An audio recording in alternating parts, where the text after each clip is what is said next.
아멘. 주는 왕이시다. 찬양에 그 은혜가 있는 줄 압니다. 우리도 한번 하나님 찬양합시다. 왕이신 나의 하나님.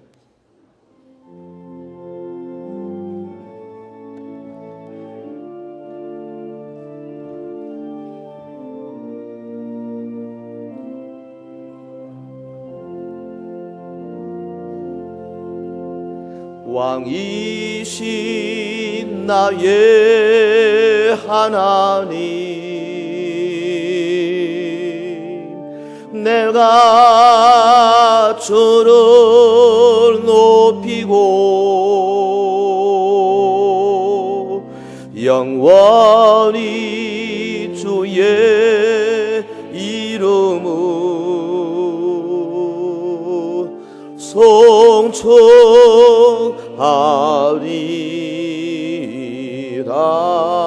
왕이신 나의 하나님, 왕이신 나의 하나님, 내가 주를 높이고 영원히 주의 이름을 송축하리다.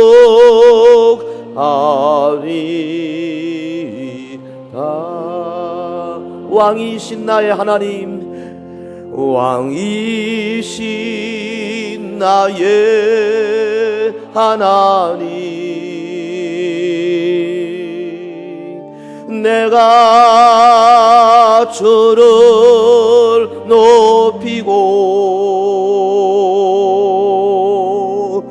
영원히 주의 이름을 송축하리다.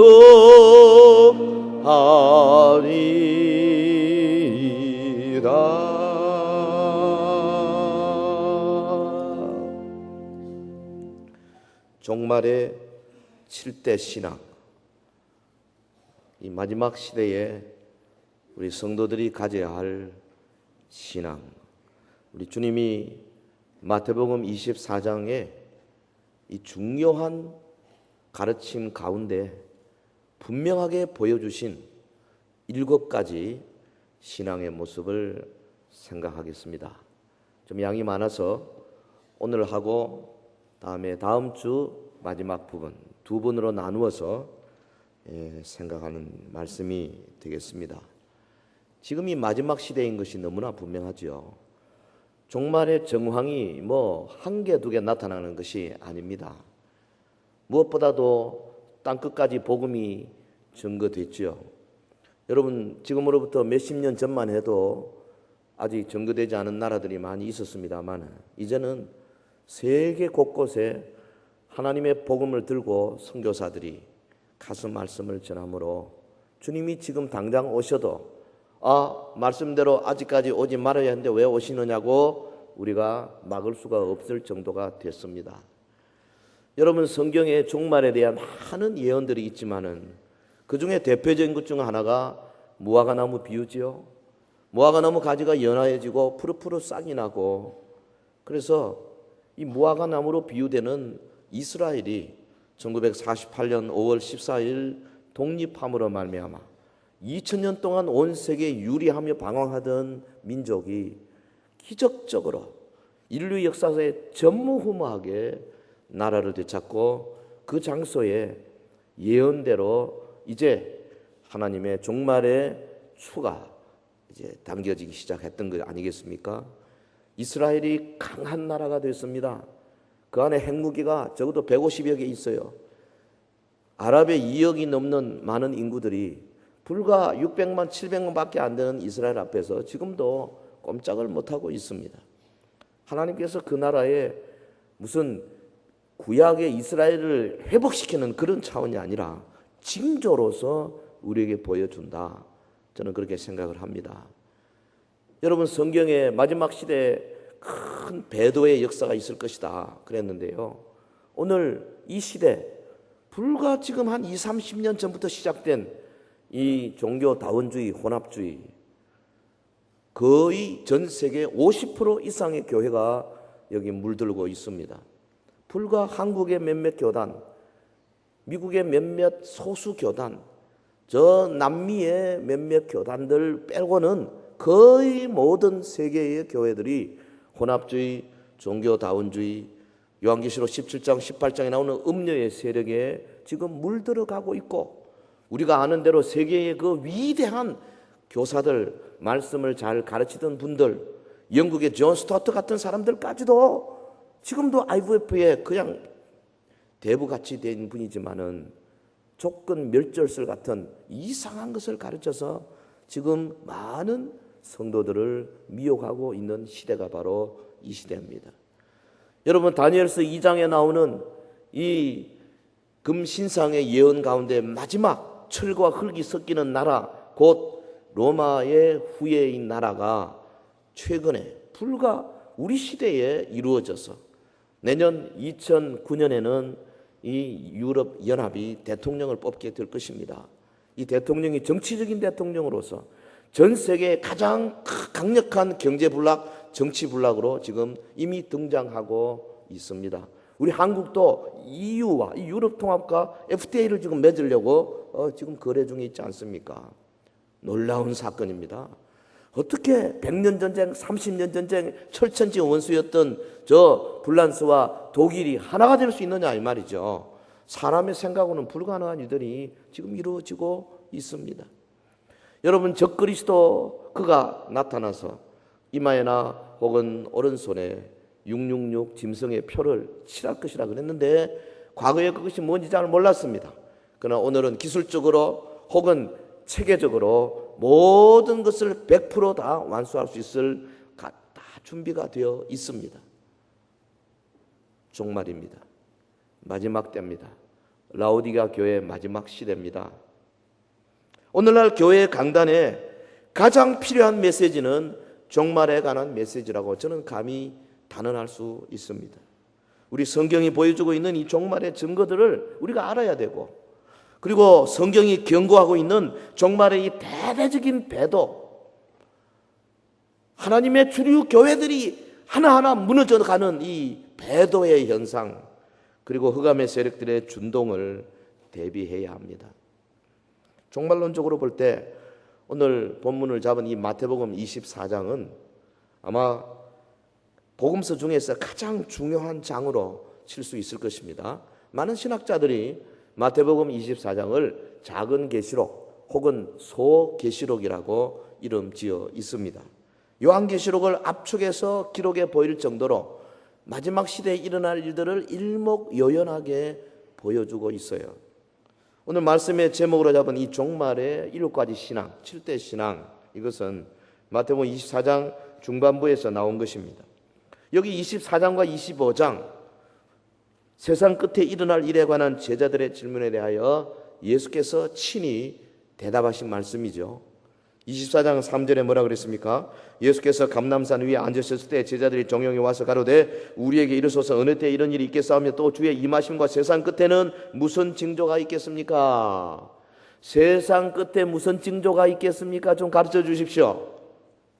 예수께서 대답하여 가르치되 너희가 사람의 미혹을 받지 않도록 주의하라. 24장 3절부터 쭉 나오는 이 주님의 말씀을 보면 세상 끝에 이루어질 일들, 특히 24장의 말씀은 이 종말에 있을 진통의 시기, 재난의 시기, birth pain, 여자가 임신하고 그다음에 아이를 낳기 전에 이 진통하는 이 시기, 이 시기에 관해서 아주 자세하게 말하고 있고, 성도가 어떻게 무장해야 할 것인가 주님이 아주 간절한 마음으로 제자들에게 가르쳐주고 계십니다. 예수님이 이 말씀 한마디 한마디가 전부 상징 기법이기 때문에 그냥 문자적으로 해석하면 말이 안 되는 게 이게 무슨 말인지, 왜 이런 말을 하시는지 이해하기가 어렵습니다. 상징적인 방법으로 풀 수밖에 없어요. 본문 14절에 보면 이 천국 복음이 모든 민족에게 전거되기 위하여 온 세상에 전파되리니 그제야 끝이 오리라. 주님 분명히 말씀하셨습니다. 그제야 끝이 온다. 세상 끝이 온다. 그리고 세상 끝에 일어날 놀라운 사건이 하나 있다.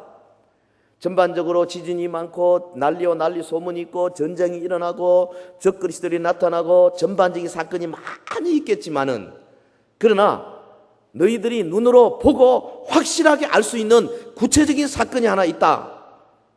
그게 뭡니까? 본문 15절입니다. 15절 우리 같이 말씀 받겠습니다. 시작. 그러므로 너희가 선지자 다니엘의 말한 바 멸망에 가증한 것이 거룩한 곳에 선 것을 보거든 있는 자는 깨달을진저 그때에 유대에 있는 자들은 산으로 도망할지어다. 지금 예수님이 선지자 다니엘의 예언을 인용하고 있습니다. 다니엘이 누굽니까? 예수님이 시대부터 600년 전 선지자입니다.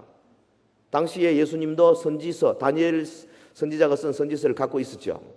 그 다니엘 선지자의 예언 보면 9장 27절, 11장 31절, 12장 11절 이런 예언들을 지금 예수님이 종합적으로 인용하고 계십니다.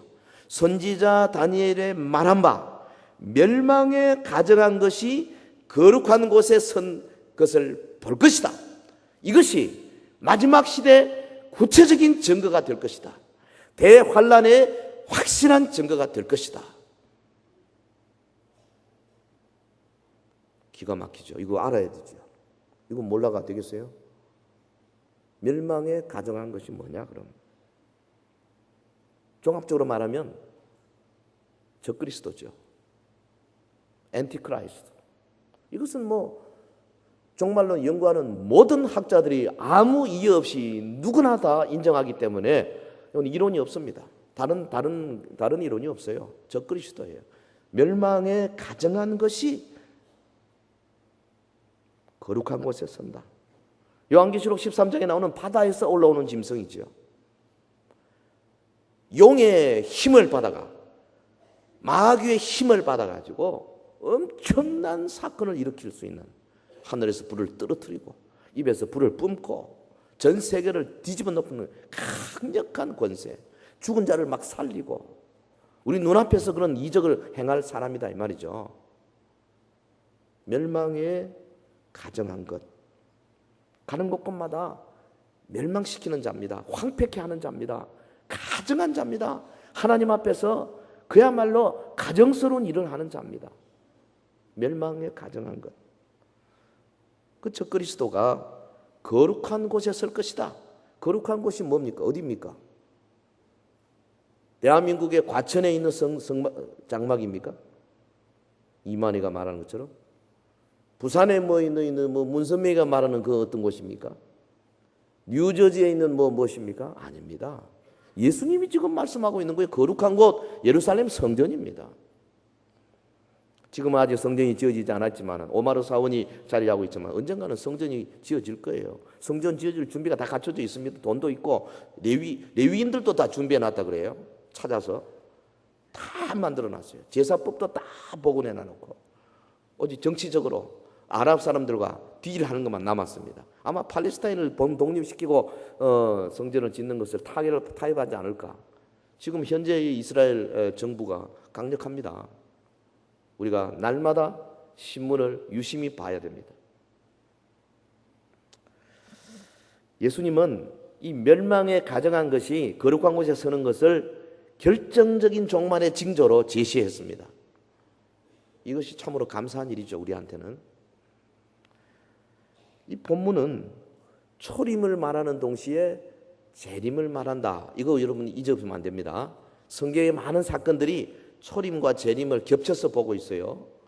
마치 산이 많은데 앞에 있는 산과 뒤에 있는 산이 거리가 많지만은 멀리서 보면 겹쳐 보이는 것 같은 겁니다. 멸망에 가증한 것이 거룩한 곳에 서고 그야말로 예루살렘이 초토화되는 사건. AD 70년에 로마의 장군 타이터스가 5만 8천 명 군대를 끌고 와서 예루살렘을 몇 달 동안 공성한 다음에 토성을 쌓고 예루살렘 성을 넘어서 예루살렘을 함락하고, 당시에 명절을 맞이해서 로마 군인들이 온다는 소식을 듣고 성전에 가면은 안전하다. 주변에 많은 유대인들이 예루살렘으로 몰려왔지 않습니까? 보통 4만 명, 5만 명밖에 못 사는 예루살렘에 당시 120만 명이 있었으니 엄청나지요. 그거 다 죽었습니다. 120만 명 가운데 110만 명이 로마 군인의 창과 칼에 찔려서 다 죽고, 그리고 9만 7천 명이 로마 시장에 노예로 팔려갔다는 사건, 이건 역사가 요세푸스가 지은 그 역사서에 분명합니다. 그때에 로마 군인들이 로마의 황제를 상징하는 독수리 깃발을 하나님의 거룩한 성전의 동문에다가 걸어놓고 그 앞에 절하라, 절 안 한 사람 다 죽였는데요, 유대인들이요 절 안 했어요. 110만 명이 다 죽었어요. 엄청난 사건이죠. 그러나 예수님의 지금 이 예언은 주님이 감람산에 앉아 계신 그때부터 한 40년 후에 있을 AD 70년 이 사건만 말한 것이 아니에요. 멀리 마지막 온 세상의 종말에 대한 이야기를 지금 말씀하고 계시는 거예요. 왜 그렇습니까? 21절에 보면 이는 그때에 큰 환란이 있겠습니다. 창세로부터 지금까지 이런 환란이 없었고 후에도 없으리라. 온 세상에 임할 대환란을 주님이 지금 말씀하고 있어요. 자유주의 신학자들은 이거 AD 70년에 예루살렘 멸망한 것으로 이 말씀이 완성됐다, 더 이상 볼 것도 없다, 그렇게 주장합니다. 그러나 하나님의 말씀은 그렇지 않습니다, 여러분.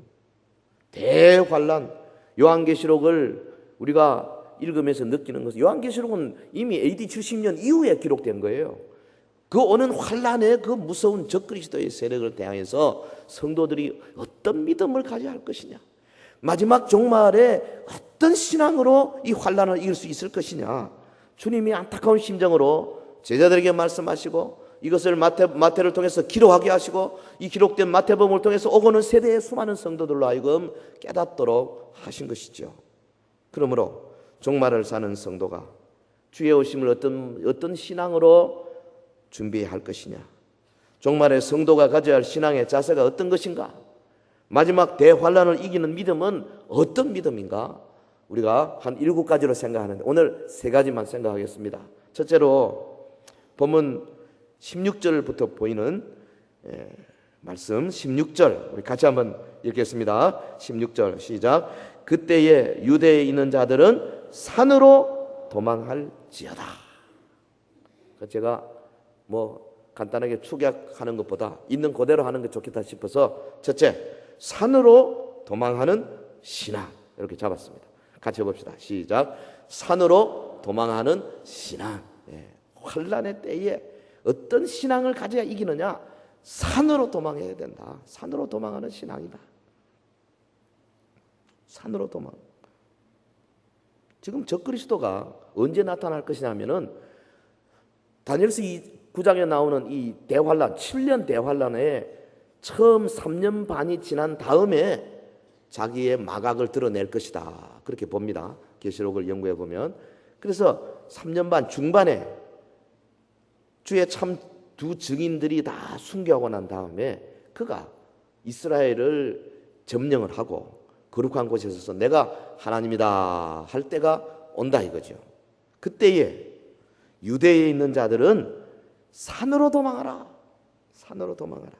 참, 여러분요, 실제로 AD 69년에 로마의 장군 베스파시안이 그 군대를 5만 8천 명을 끌고 이제 예루살렘을 이제 향하여 진군했지 않습니까? 근데 갑자기 로마에서부터 당신이 황제가 되어야 된다 해서 자기 아들 디도에게, 타이터스에게 맡기고 이제 로마로 돌아가는 그 사이에 그 예루살렘 공성하던 거 풀었어요. 이때에 그리스도인들이 예수님의 가르침, 요 가르침을 기억을 하고 예수 믿는 사람들은 일제히 예루살렘 벗어나서 저 북쪽 대가볼리의 그 높은 지역, 필라라고 하는 지역에 피난을 갔어요.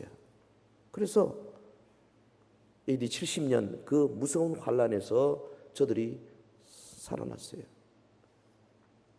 1차적인 말씀입니다.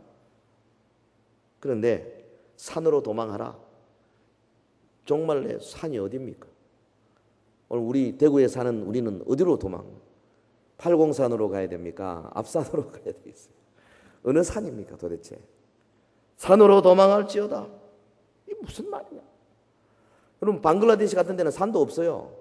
가도 평야인데 그럼 어디로 도망하라는 말이에요? 어? 미국에 가도요. 저 중부쯤 모카밭 있는 데 가보면 차를 몰고 8시간을 달리는데 계속 모카밭이더라고요. 산 없어요. 어디로 가라는 말이냐? 상징적이죠. 영적으로 해석해야 되죠. 산으로 도망하라. 어떤 사람들은 실제로 산으로 도망해야 된다고. 그러니까 지금 뭐 유대의 그 페트라로 하는 곳에 거기다가 그냥 막 그냥 통조림에다 갖다 놓고 뭐 비상식량. 우스운 사람들이 많아요. 그거 아닙니다. 산은 철저한 하나님 신앙을 의미하는 거예요. 하나님은 산성이십니다. 산은 높은 신앙을 의미합니다. 산은 영적으로 높은 차원의 신앙을 가리킵니다. 그렇기 때문에 산으로 도망하라 하는 것은 종말의 성도들이 높은 영적인 높은 차원의 신앙을 가지라 이 말이에요. 할렐루야. 차원 높은 신앙으로 자기의 신앙을 단련시켜라. 준비해라. 여러분 대환란을 이기기 위해서는요. 영적 높은 차원의 신앙을 갖지 않으면요. 이길 수 없어요. 구약에서 모세가 십계명을 받은 곳 시내산 높은 곳이었습니다. 거기서 모세가 하나님을 배웠습니다. 예수께서 산상복음을 전하신 곳도 산이었습니다. 재림 때의 영광을 친히 제자들 앞에 보여준 변화산 높은 곳이었습니다. 주님은 산에서 기도하셨습니다. 산은 영적 높은 차원의 신앙을 가리킵니다. 계시록 14장에서 14만 4천 명이 어린 양과 함께 서 있는 곳이 바로 산입니다. 또 내가 보니 보라 어린 양이 시온 산에 섰고 그와 함께 14만 4천이 있었는데 그 이마에 어린 양의 이름과 그 아버지 이름을 쓴 것이 또다. 시온, 히브리 말로 치온이라는 말, 치온, 봉우리라는 말 아니에요. 높은 정상이라는 말이에요. 시온산. 거기에 비하면 땅은 낮은 곳입니다. 땅은 지저분한 곳입니다. 땅에는 음란과 도둑과 거짓과 모든 더러운 것들이 가득한 곳입니다. 땅의 신앙, 지저분한 신앙입니다. 산의 신앙, 영적 높은 차원의 신앙입니다. 그러므로 대환란 때에 산으로 도망하라 하는 말씀은 종말에 가까울수록 영적인 높은 신앙을 가지라. 주님의 말씀이에요. 성도 여러분, 근데 종말을 눈앞에 두고 있는 우리 현대교회의 신앙의 모습이 어떠합니까? 라오디게아 교회 시대가 거의 끝나가는 지금에 믿는다고 하는 많은 성도들의 모습이 어떠냐고요. 마치 오순절 전에 성령 받기 전에 제자들 모습 비슷하지 않습니까?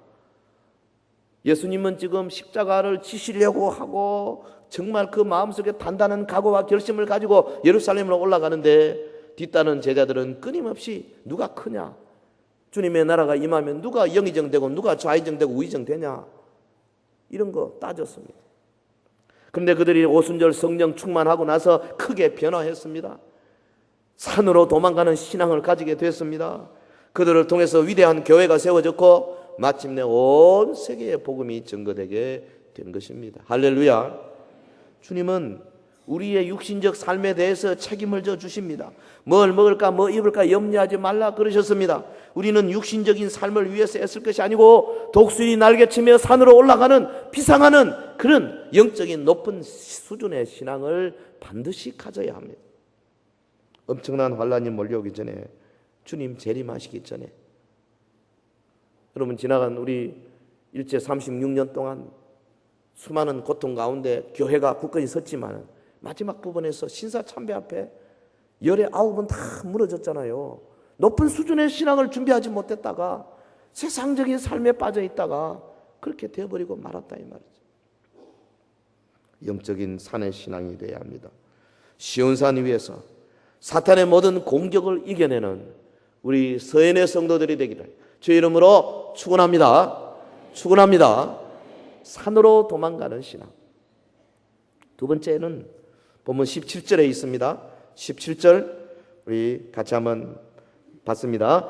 지붕 위에 있는 자는 집 안에 있는 물건을 가지러 내려가지 말며. 그래서 종말의 7대 신앙 두 번째, 지붕 위에 있는 자는 집 안에 있는 물건을 가지러 내려가지 아니하는 신앙.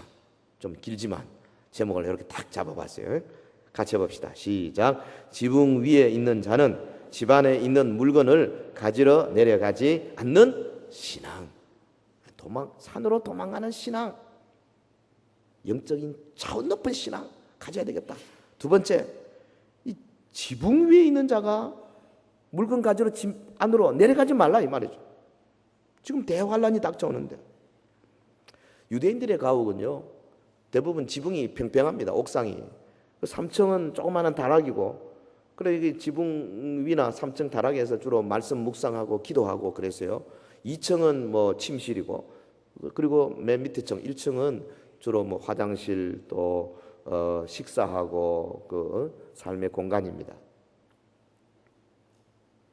지붕 위에 있는 자는 다른 말로 하면 말씀 묵상하고 기도하고 있는 순간이죠. 그런데 환란이 터졌다 이 말이죠.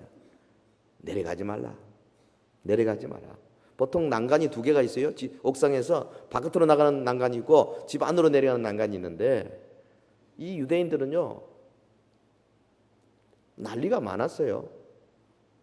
국가적인 전쟁도 많았지만은 소소한 그런 작은 전투, 작은 난리들이 많았어요. 블레셋, 에돔, 암몬, 모압, 뭐 위에 시리아, 뭐 밑에 이래가지고 저들이요 집을 지을 때 그렇게 해서 뭐 적군이 쳐들어온다 바로 도망가기 위해서 난간을 만들어 놓고 훈련이 잘 되어 있는 그런 민족입니다. 예수님이 지금 이것을 가지고 비유로 상징으로 말씀하면서 저들에게 깨우침을 주려고 하시는 거죠. 지붕 위에 있는 자는 집 안에 있는 물건을 가지러 내려가지 말라. 이걸 문자 그대로 해석하면 뭐 그렇게 대단한 가르침입니까? 누구나 다 아는 겁니다. 이거는 강도가 오는데 뭐 도망가지 그러면 안 가겠어요.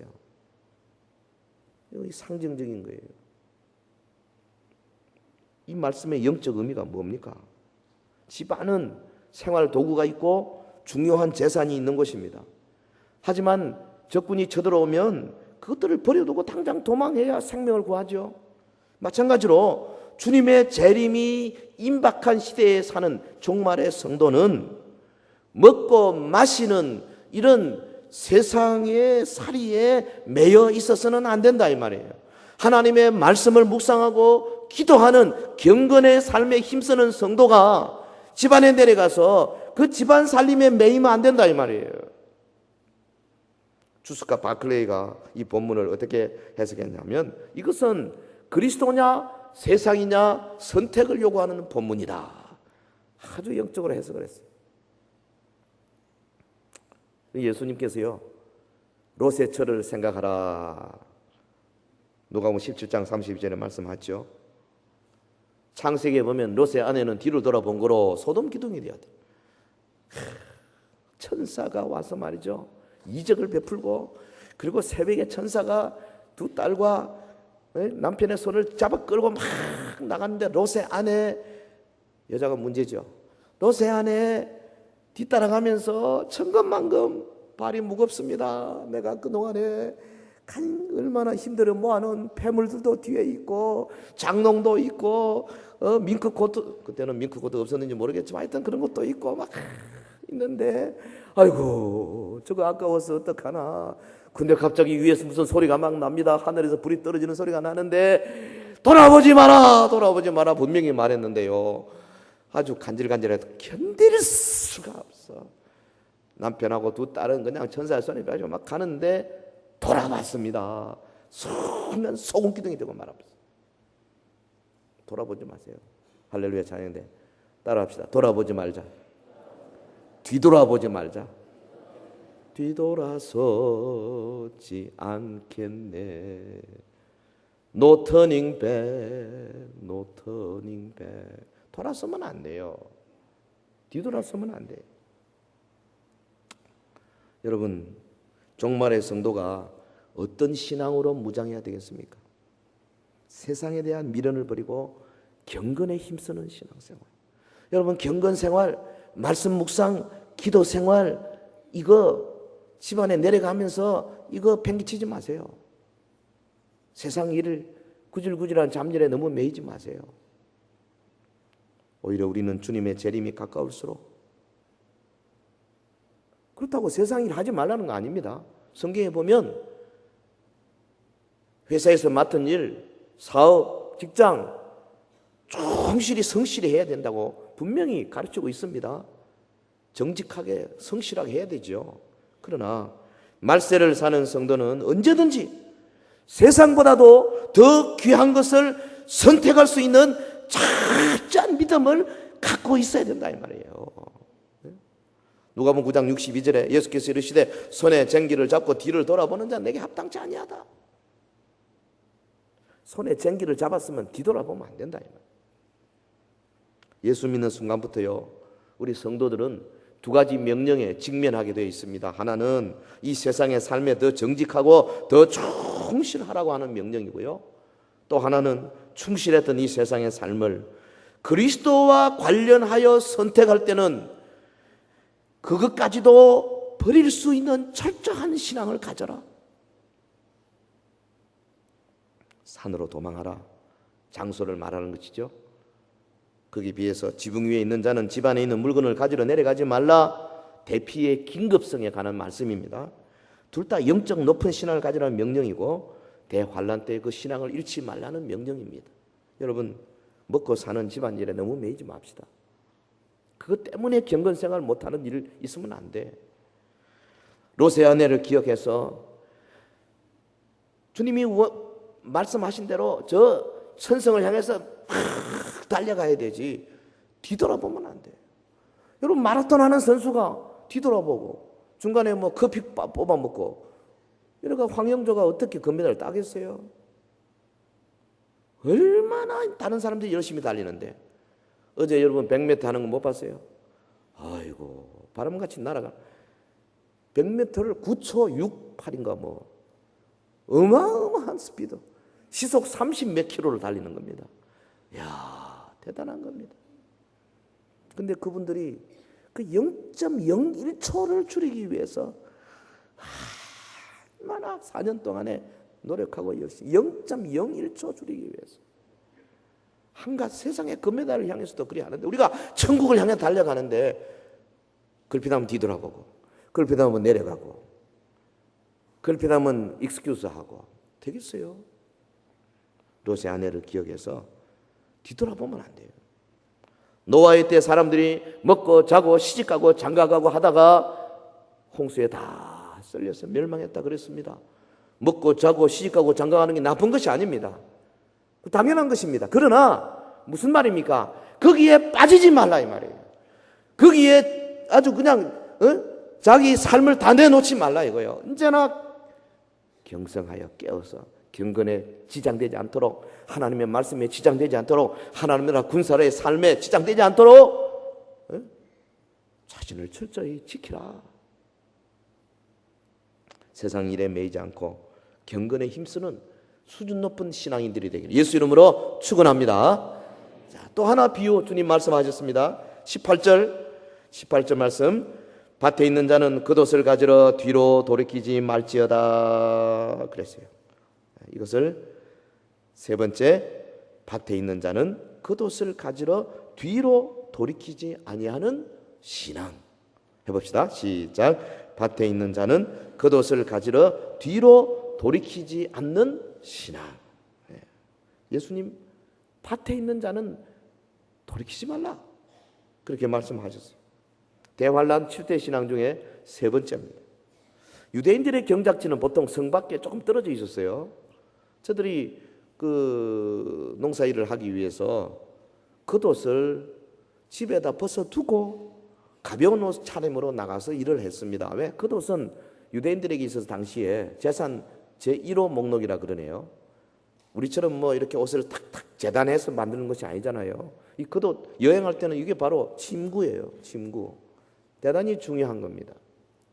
그래서 이것을 집에다 모셔놓고 밭에서 일을 하다가 어림이 올 때 집에 가서 겉옷을 가지고 도망가야 되겠다 그러지 마라 이 말이죠.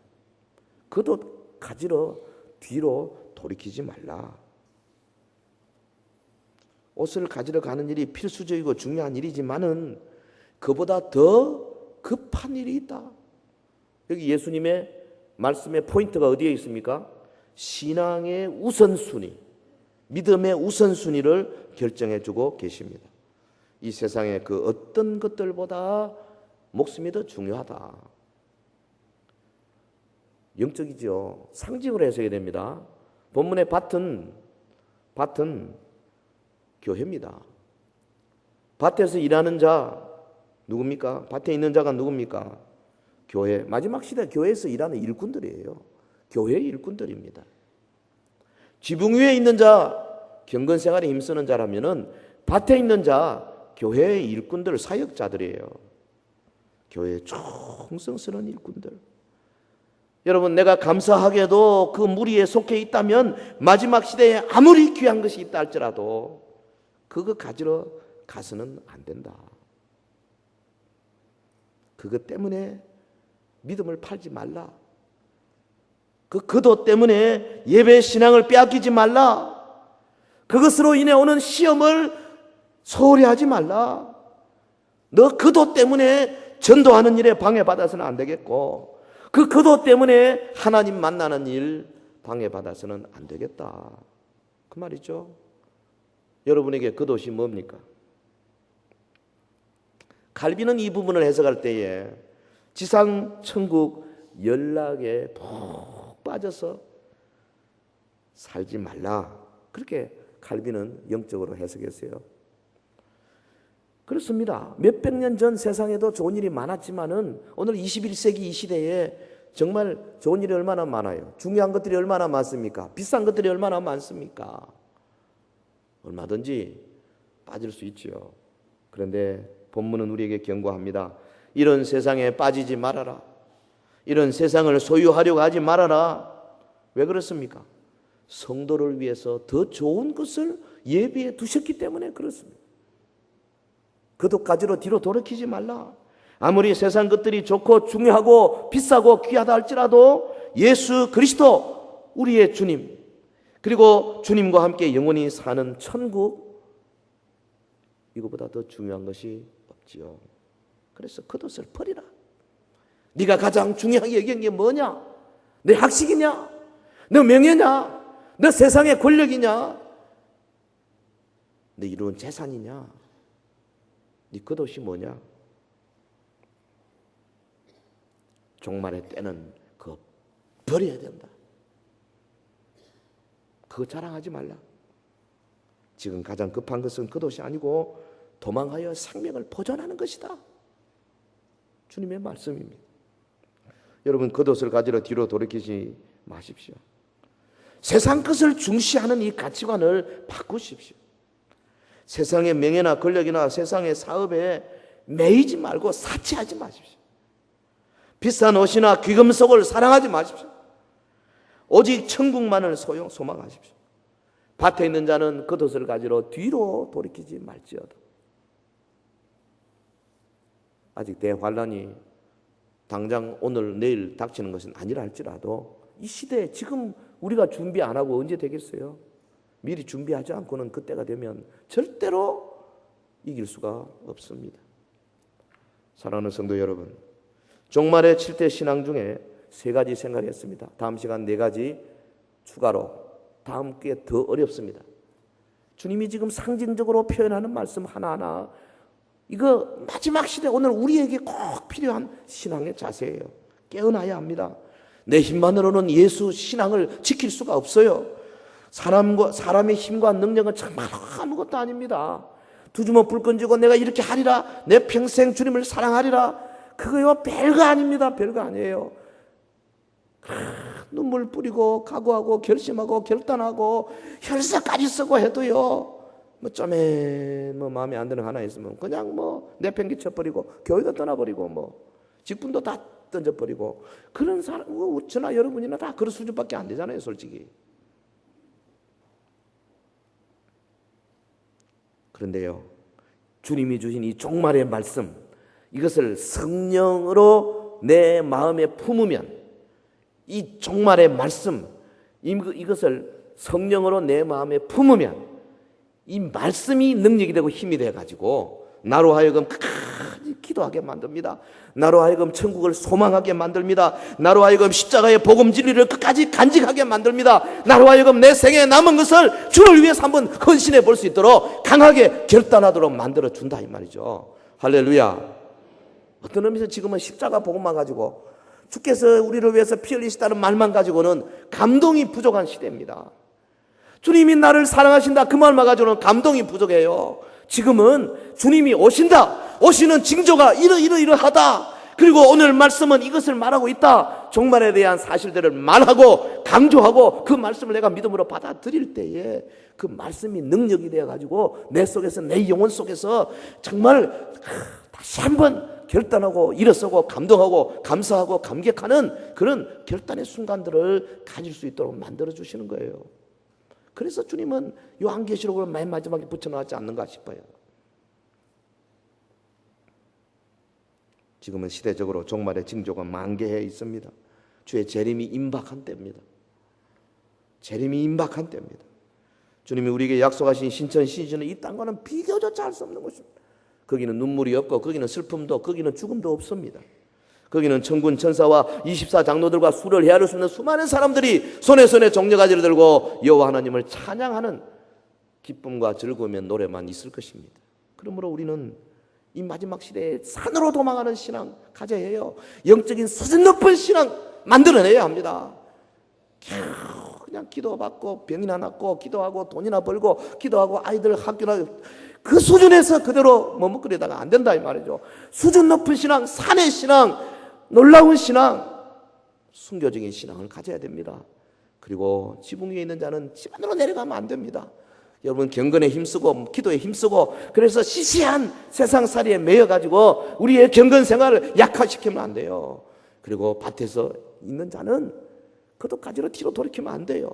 여러분 교회 일을 맡았습니까? 충성하는 봉사자입니까? 그렇다면은 세상의 명예나 학식이나 돈이나 재물이나 어떤 좋은 것들 그것 때문에 우리의 봉사, 우리의 헌신을 약화시켜서는 안 된다 이 말이에요.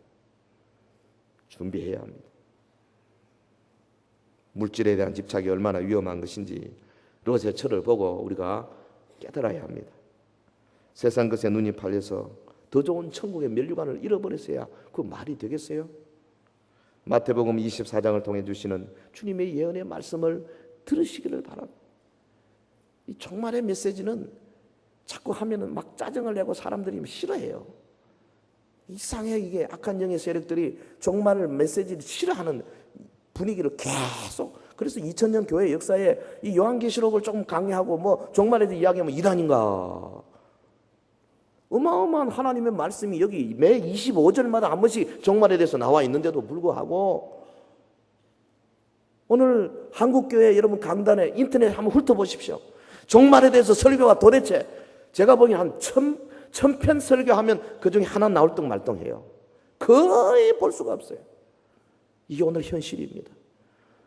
지금 바야흐로 역사의 추는 거의 오고 있는데 그러므로 오늘 이 말씀 마태복음 24장 이 말씀을 가지고 허리띠를 탁 졸라매시고 산으로 도망가고 지붕 위에서 묵상하고 집안에 내려가지 않기로 결심하고 그리고 밭에 있는 자 그도까지로 뒤로 돌이키지 않도록 결심하는 믿음의 장부들이 되시고 예수 이름으로 축원합니다. 축원합니다. 우리 함께 기도하겠습니다. 오늘 하나님의 말씀을 받습니다. 주님이 우리에게 애타게 주신 말씀입니다. 마지막 시대, 종말의 시대, 우리에게 다가오는 이 무서운 환난을 이기는 유일한 길은 영적으로 차원 높은 신앙을 갖는 그 길밖에 없습니다. 주여 선의 신앙인이 되게 하옵소서. 수준 높은 신앙을 회복하게 하옵소서. 순교적인 신앙을 갖게 하옵소서. 초대교회 사도들의 신앙을 허락하옵소서. 스데반의 신앙, 빌립의 신앙을 이제 회복하게 하옵소서. 첫사랑을 회복하는 성도들이 되게 하옵소서. 우리 다 같이 통성으로 기도하겠습니다. 거룩하신 우리 하나님 아버지, 주의 은혜와 사랑을 진실로 감사와 찬송을 돌려드립니다. 오늘도 이렇게 하나님의 말씀을 생각했습니다. 종말에 이루어질 이 위대한 하나님의 역사를 바라보게 하시고 오늘 우리가 가져야 할 신앙을 다시 한번 돌아봅니다. 산으로 도망하는 신앙이 있어야 되겠습니다. 여러분, 아버지, 우리 사랑하는 서연의 성도들, 산으로 도망하는 신앙, 영적인 수준 높은 신앙을 갖는 자들이 되게 하여 주시옵소서. 지붕에 있는 자는 아버지여 집안으로 내려가지 않도록 주께서 우리에게 격려의 말씀, 경고의 말씀을 주셨습니다. 아버지여, 영적인 경건의 삶에 힘쓰게 하시고 결단코 세상 일에 매이지 않도록 도와주시옵소서. 밭에 일하는 자 아버지여, 겉옷을 가지러 뒤로 돌이키지 않도록 도와주옵소서. 우리의 겉옷들에 빠지지 않도록 하옵소서. 우리의 겉옷들을 과감하게 버릴 수 있고 하나님 나라를 위하여서 우리 자신을 헌신할 수 있는 아름다운 믿음의 결단이 있게 하여 주시기를 간절히 원합니다. 성령이여 역사하옵소서. 역사하옵소서. 이 말씀이 저들의 마음판에 새겨지게 하옵소서. 저들에게 강력한 메시지가 되게 하옵소서. 마지막 시대를 향한 하나님의 음성이 되게 하여 주시기를 간절히 원하옵나이다. 오 주여, 믿습니다. 성령이여 하늘을 가르고 강림하사 우리 가운데 높은 산들이 물끓듯하는 놀라운 역사를 이루어 주시옵소서. 그래야 이 마지막 시대, 아버지의 종말을 앞두고 있는 시대, 사랑하는 우리 서연의 성도들 한 사람도 예외 없이 다 주님이 초청하는 아름다운 어린 양 혼인잔치에서 주와 더불어 영생 복락을 누리는 귀한 믿음의 성도들 되게 하여 주시옵소서. 할렐루야. 거룩하신 우리 하나님 아버지, 주신 말씀 감사합니다. 영적인 수준 높은 신앙을 가지고 이 세상에 매이지 아니하고 아버지, 이 세상 것과 우리의 신앙을 바꾸지 않고 타협하지 아니하고 참으로 순교적인 신앙으로 이 마지막 시대 하나님의 나라 역사를 위하여 헌신하는 우리 모든 서인의 가족들이 되게 하옵소서. 예수님 이름으로 기도하옵나이다. 아멘.